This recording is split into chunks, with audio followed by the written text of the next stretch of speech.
right, everybody, welcome back to the show. Well, you've been here all along. It's Anti-War Radio, Chaos 95.9 FM. In Austin, Texas, we're streaming live worldwide on the internet at chaosradioaustin.org and at antiwar.com/radio. And I'm happy to introduce my next guest, or actually my guest today on the show. It's the great Will Grigg. He keeps the blog Pro-Libertate at freedominourtime.blogspot.com. And he's the author of the book Liberty in Eclipse. Welcome back to the show, Will. How are you doing? Scott, I'm doing great. Thanks so much for having me. Oh, well, it's great to have you here. Hey, listen, one more thing I should add to your bio there is that people can often find your articles at, or your blog posts at the blog at LouRockwell.com, on a pretty regular basis there. And, God, you just scare the hell out of me, man, because, I always hated cops, just like the song in the intro music there since I was a little kid. But I think that's just because I was a skateboarder, so all of my interactions with them from a very young age were kind of negative. That's a very common sentiment among skateboarders, I found, for good reason. Yeah, exactly. Well, it's not too hard to figure out. But the thing is, I think more and more everybody hates cops, and I think that it's not even, it used to sort of kind of be social embarrassing or whatever. You're not supposed to say, yeah, I hate cops. Of course I hate cops, because that makes you kind of weird. But I don't think it's like that anymore. I think everybody hates cops, and we should all just say it proud. What the hell are they doing? They got no right to be cops over us. They should all have to go get real jobs and leave us the hell alone. Well, there was a time when the ethic described by Sir Robert Peel when he created the first professional police force over in London in the early 19th century prevailed among most American peace officers. They were called peace officers at the time because it was understood that they were just common citizens with a specialized function in society, and that function was to backstop the public in as much as the public was in charge of protecting itself against crimes against persons and property. The assumption was that every individual human being has an innate right to protect himself against a criminal assault, and when you needed help, there was a peace officer who was supposed to be a conspicuous presence, and his job was to help you protect yourself. And that ethic has been completely inverted now to the point where there's a string of precedents in federal laws and federal judicial rulings that say that an individual citizen has no right to assume that he can get particularized protection from a police officer, that there is no civil liability and there is no legally enforceable right, if you will, that dictates that a police officer will come to your aid if you're under attack or if your rights or property are threatened. And that, of course, begs the question, what are they there for, if not to protect us against criminal violence? And the obvious answer, albeit one that's implicit but becoming more overt, I think, is that they are there to maintain the power of the regime over us. As you pointed out, they're cops who are over us rather than peace officers who are among us. And it's gotten to the point now where it's becoming very obvious at this point where we're entering this deep economic trough that really the primary function of most local cops is to find ways of getting revenue out of the rest of us so as to maintain the financial base of whatever government employs them. And that's why just a couple of days ago I wrote this piece about the so-called phleboto cops, or vampire cops, if you will, of Nampa, Idaho. That's a town about, half hour or so down the road from Payette, Idaho, where I live. Town of about 80,000 people. I, as a matter of fact, have a couple of friends who work for the Nampa Police Department, ironically enough. One was a high school football teammate of mine, very talented guy. And what they're doing now is they're part of a pilot project funded by the federal government with highway tax revenue, with gasoline tax revenue, basically, to use needles, that is to say hypodermic needles, as a goad to compel people to undergo breathalyzer tests when they are stopped by a cop on suspicion of driving under the influence. The alternative to taking a breathalyzer test is to have one of these fumble-fingered lummoxes who is not a healthcare professional, and he's not under Hippocratic discipline. That's an important consideration. Use a hypodermic needle forcibly to extract a blood sample for you so as to carry out what I consider to be a facially unconstitutional policy to begin with, of extracting from you by force potentially self-incriminating evidence. Okay, now hang on. This next line is 1989 me. Yeah, right, Will Grigg. Come on. You're telling me that cops can pull people over and jab them with needles on the side of the road? I mean, you sure you're not talking about something going on in East Germany or something? You're making that up. Well, it's interesting. By 1989, East Germany had sort of gotten over that. If you remember, the wall was coming down in November of that year, and pretty soon there's just one great big Germany. But And it's ironic you bring up the example of East Germany because in about 1983 there was a state radio broadcast. The so-called news organs of the East German regime proudly announced that they had met for them, historic high goal of blood donations. And the news article carefully qualified that by saying most of the donations were given by volunteers. And of course, you say, at least some of them didn't volunteer. Well, this is very much an East German type program here. And it didn't start here in Nampa, Idaho. To the best of my knowledge, it started about 1995 in Arizona. And from there it spread, of course, to Texas, which is a state notorious for this punitive populism that keeps death row always very well occupied, and a number of other laws reflect that unfortunate mindset. And in Utah, there were some police agencies that were carrying out the same program, and now it's spread to Idaho and a couple of other places. It's all being abetted by the federal government, and of course, the idea here, once again, is that it will enhance the revenue base of the local government. And that is the primary function of local police now, to the extent that they are local. They're locally stationed, but they're really becoming more and more overtly federalized. Well, wait. Here's the thing, though. I mean, there's got to be a line somewhere, though, right? I mean, this seems like the kind of thing where, Hank Hill would fight rather than allow that to happen. And Hank Hill, of course, he's the guy who loves cops more than anyone else in the whole society, right? But if a cop did that to Hank Hill, at some point there's a line where just the average law-abiding red, white, and blue American has got to say, no, wait a minute, dude, you're not going to jab me with that goddamn needle. Yeah, I would pardon hope my so. language. Well, I appreciate that. No, I would hope that this is the sort of thing that would, if you will, in a more metaphorical sense, pierce the thick skin of even a Hank Hill or somebody else of that sort who's sort of the Lee Greenwoodized American or the Hannitized American. There are many, many Americans, I used to be one of them, who are deathly afraid of hypodermic needles. I recently spent a lot of time in the hospital being punctured on regular intervals. Now I've gotten over that, but I still wouldn't permit a cop to insert a hypodermic needle in order to extract a blood sample forcibly from me. Well, first of all, I'm a teetotaler. I don't drink at all. I don't take narcotics of any kind. I don't even take aspirin. And just on the principle of the thing, I would rebel. And I know that many Americans have at least a latent problem with authority. Good grief, how can you be an American if you don't have a problem with authority? This is a country that was literally founded on anti-authoritarianism. And you'd think that by now that it's become very obvious, even to somebody who's been tranquilized by nationalistic talk radio, that the government ruling us is at war with us. It's at war, of course, with a number of other populations overseas, but there's really an indivisible ethic here of bellicosity, if you will, on the part of the government. They want to make people submit, and they will make people submit by any means at their disposal. And in this instance, you're talking about a policy which has to be considered unconstitutional. How can you demand that somebody incriminate himself if you have a Fifth Amendment that prohibits that? And, of course, every state constitution's got an analog to the Fifth Amendment. And they're supplementing this with something that could be considered torture. If you're playing upon the fears of a population in order to make them submit, that's a species of torture.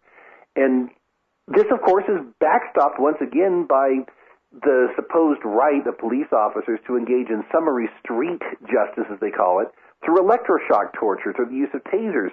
In this piece I just wrote recently called Haylot on Wheels, talking about all of these things where the assumption is that once you get behind the wheel of an automobile, that you basically surrender your rights because you're exercising a government-conferred privilege to be traveling by automobile.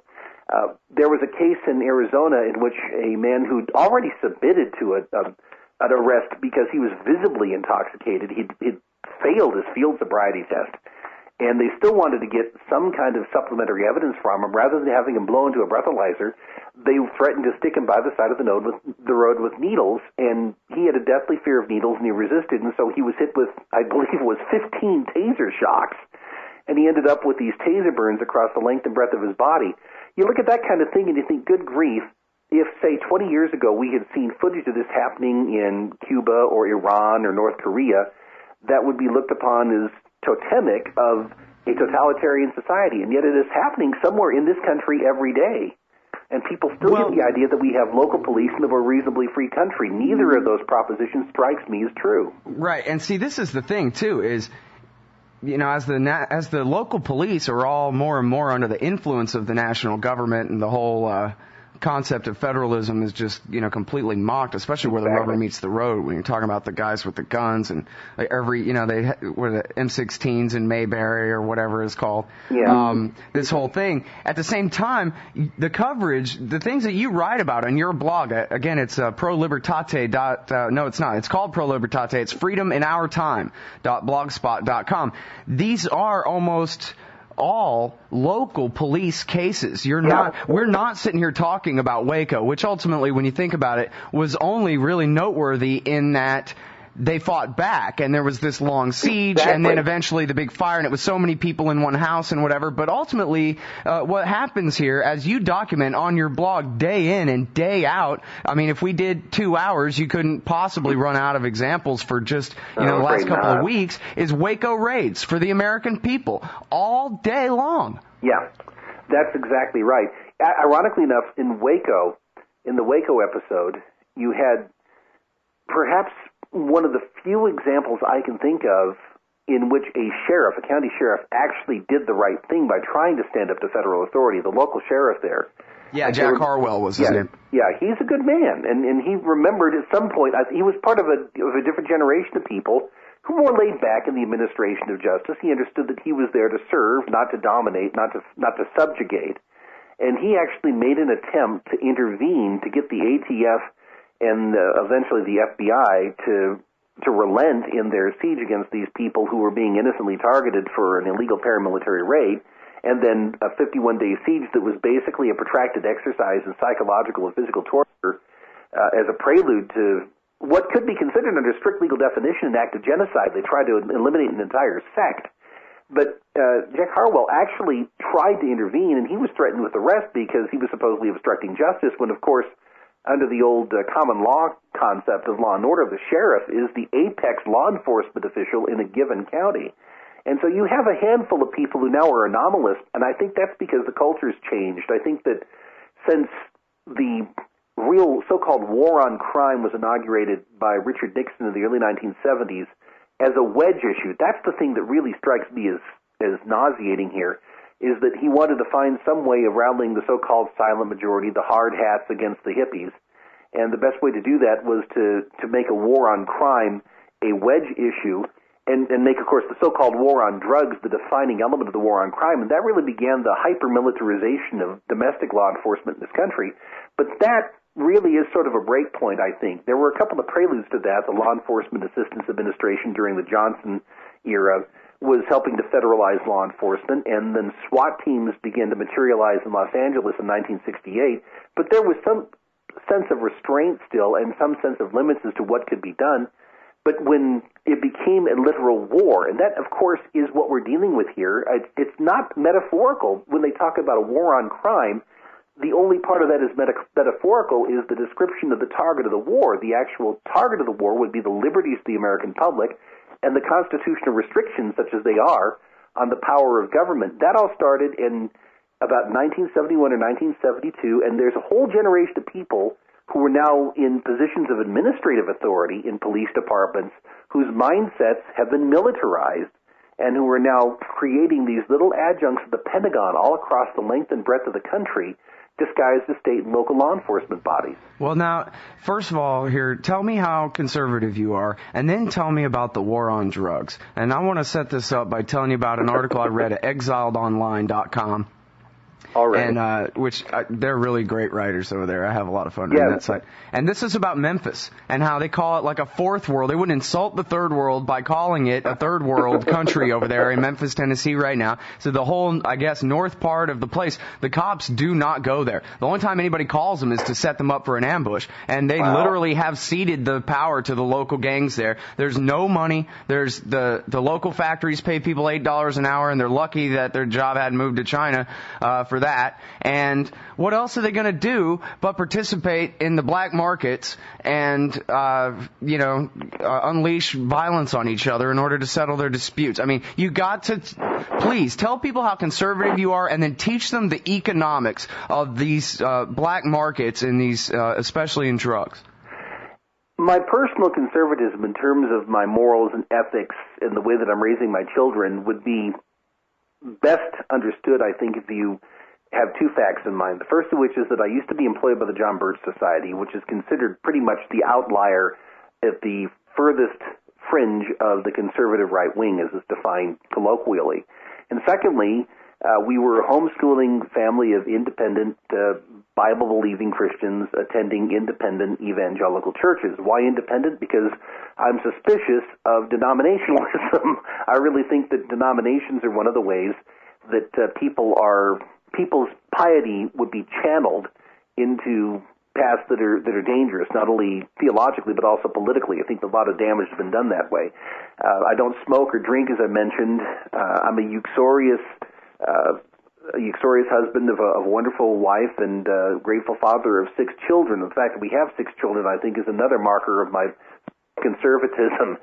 But with respect to the war on drugs, what you have to understand is that 110 or 120 years ago, when America was a much culturally pious and, if you will, culturally Christian nation than we are right now, there were no federal laws against narcotics consumption.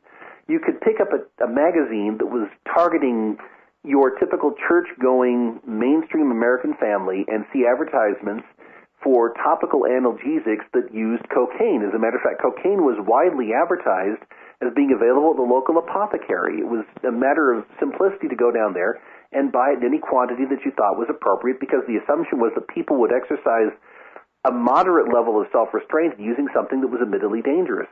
The same was true with respect to various opiates. Of course, what happened after the war between the states is that a lot of people ended up getting hooked on opium in various ways because of what had happened with battlefield injuries and the use of opiates as a pain reliever. But that, of course, wasn't something that goaded the widespread criminalization of that substance. Marijuana was perfectly legal in this country until the 1930s.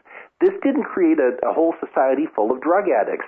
Addiction remained more or less constant. It was about 4% of the population that would try it and become serious users of the various addictive substances, and maybe a fraction of that will become hardcore addicts. That's the same percentage that we find prevailing today after spending, I don't know how many trillions of dollars over the last century in fighting various substances from alcohol to opiates to cannabinoids.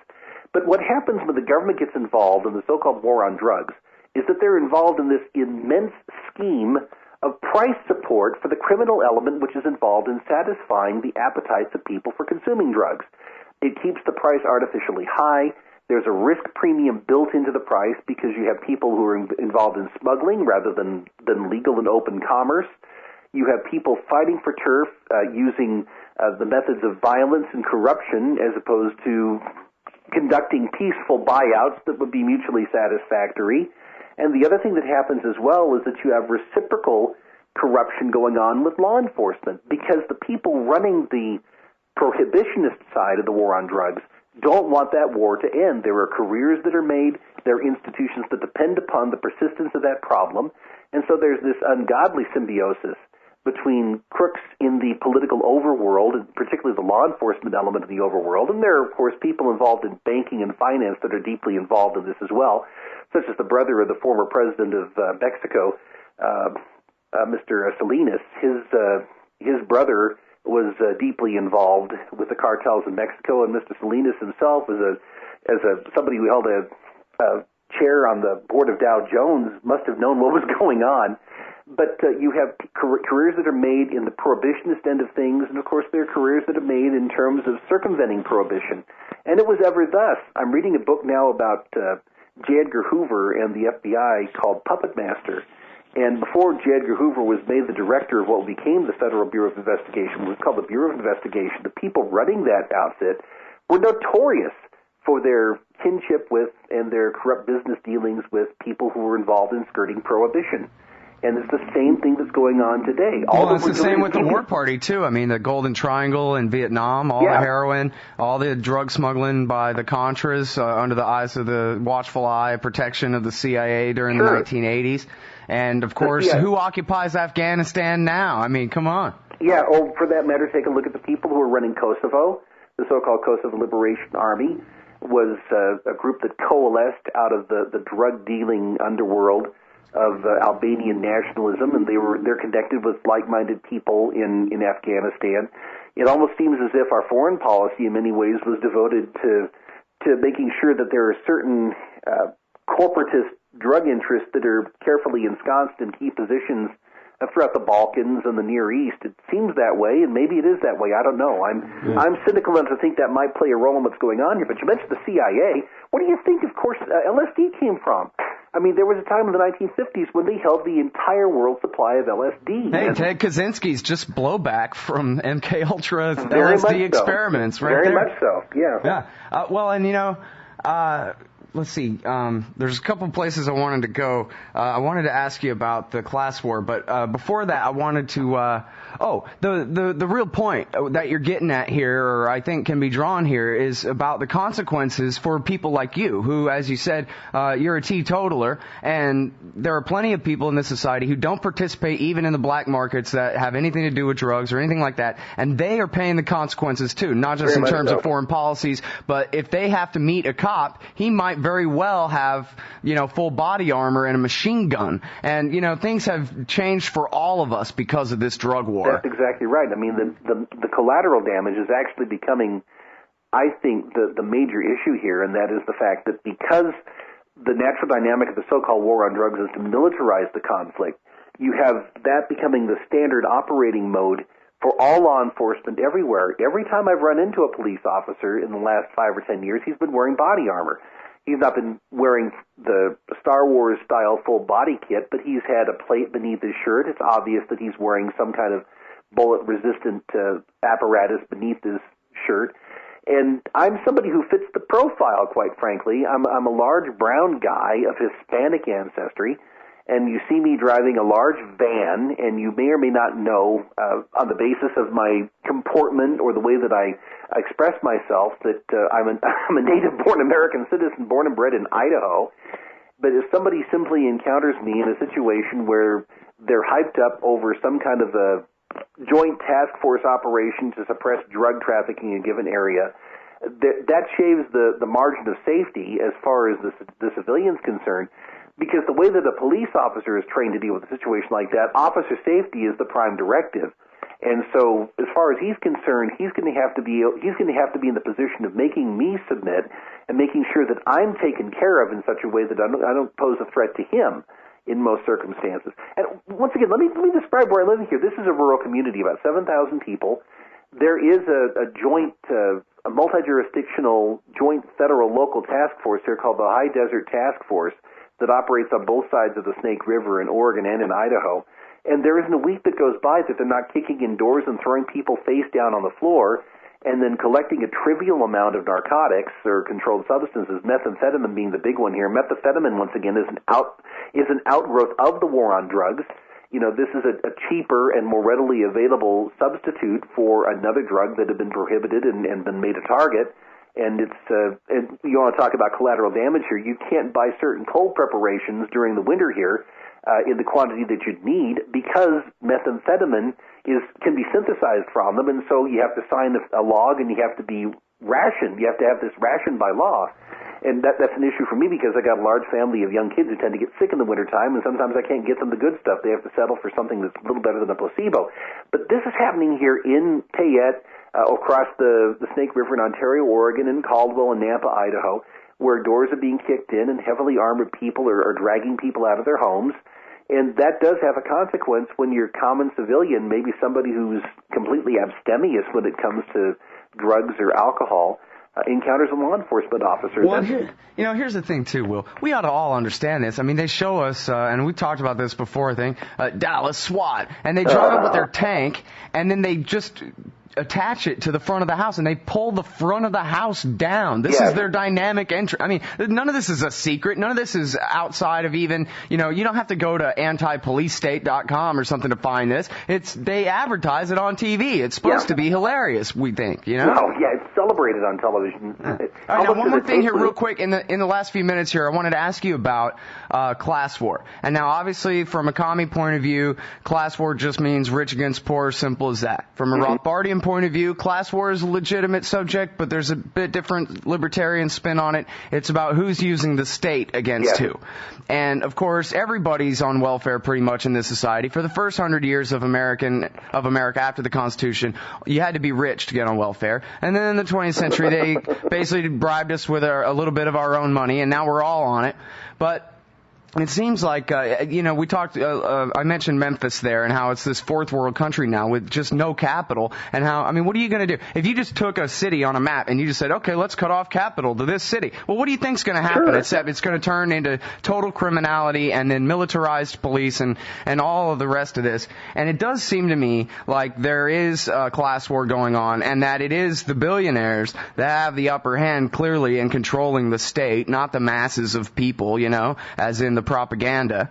And it's true, there's Social Security and Medicare and all that is a big part of the budget, but it seems like really the state is in the interest of the richest people. And what I'm seeing before my eyes right now is a massive movement on a right, in a sense, against the state, basically. But because they think the state might be taking their money and giving it to powerless, poor brown people. Like Acorn is the devil poster boy or whatever. A bunch of powerless nobodies that nobody ever heard of get to be the devil. And meanwhile, the people rallying in the street are actually rallying to the defense of the giant corporations who are using the state, again, not just, evil capitalists with profits, but they're using the state to rob us of trillions of dollars. They get to keep all their bonuses and all these things. And basically, it's like the mass movement against the state is to protect, Dick Armey's corporate friends from it somehow. Well, good grief. The same people who are offended by Acorn, what strikes me as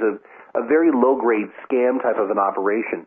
They're offended by the fact that Acorn's been caught wheedling some federal largesse and lavishing it upon prostitutes, while Halliburton is getting how many hundreds of billions, trillions of dollars to do that, plus many other things that are much worse in terms of their impact on the lives of innocent people both at home and abroad. Halliburton is like Acorn cubed and then cubed again and then multiplied by the square root of infinity. But the same people now who are rallying to the Tea Parties and some of these other Republican talk radio dominated and organized functions have no problem at all with the corporate state as long as their people are in charge of it. And that, of course, is the myopia here that's going to prove to be fatal unless people can develop vision out of the other eye and see the other half of the story, which is that the real question is who is controlling the state and how do we break the power of the state, period. You hear a lot of lachrymose and melodramatic tributes to the power of bipartisanship from the people who organize these functions, and then they turn around and then they celebrate the worst elements of the state ruling. They celebrate the militarism of the state, and they don't understand that there is an indivisible continuity between militarism abroad and militarism here at home. These are people who find it scandalous that people receive welfare, for instance, but they don't understand that the military has always been the primary driver of the welfare state. The creation of the welfare state here in the United States was a direct outgrowth of our interventionist foreign policy. It started at the same time we got involved in World War I. It deepened in World War II when suddenly somebody had to take care of the war orphans because Daddy was off to war, Mama was off to assemble airplanes and tanks at the local affiliate of the Merchants of Death. They don't think in terms of that sort because there's a certain cultivated myopia, once again, on the part of the people who are involved in this. They don't think in terms of what the state does to everybody, and they don't think about the necessity of protecting the rights of everybody against this monstrosity we call the state. They're just thinking in terms of their own little cohort, and I'm hoping that people will overcome that. I don't know if that's an optimistic projection or if it's Panglossian delusion, but I'm hoping at some point people will start to think in broader terms. Yeah. Well, and it seems like this whole police state that we're talking about is going to only get worse and worse as the economy gets worse and worse. I guess, I'm no genius about this kind of thing, but the Austrians make the most sense to me, and they're telling me, oh man, this recession, they're just going to drag it out and drag it out. It's going to be, 10 years at least or something before people are feeling right again. Maybe they'll completely destroy the dollar. We'll have like a complete breakdown of the division of labor here, that kind of thing. And man, people are being pitted.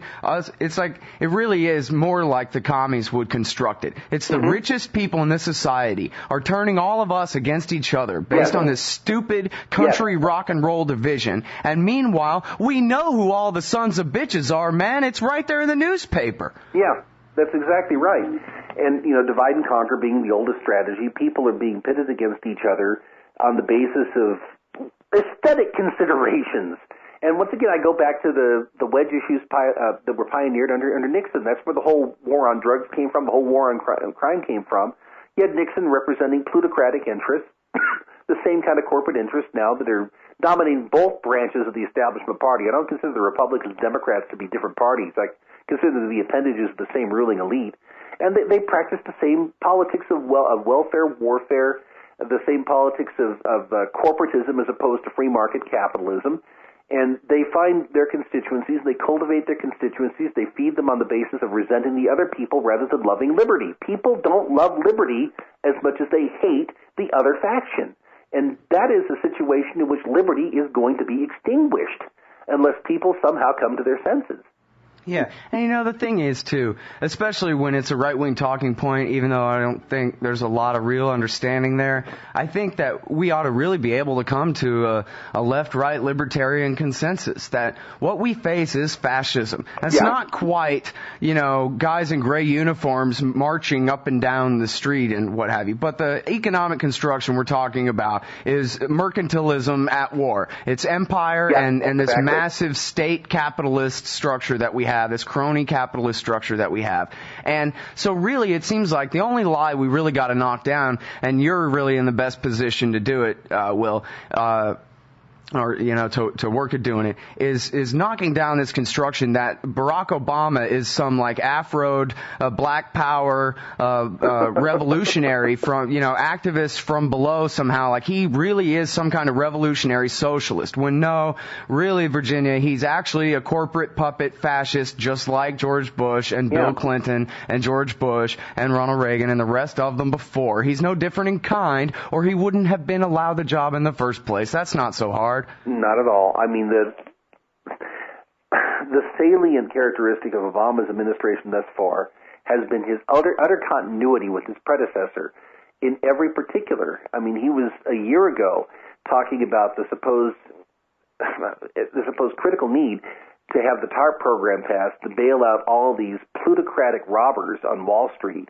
He was somebody who went into great detail talking about what a terrible deal this was, and then he pivoted on a dime and without breaking stride said, obviously this is something we have to pass.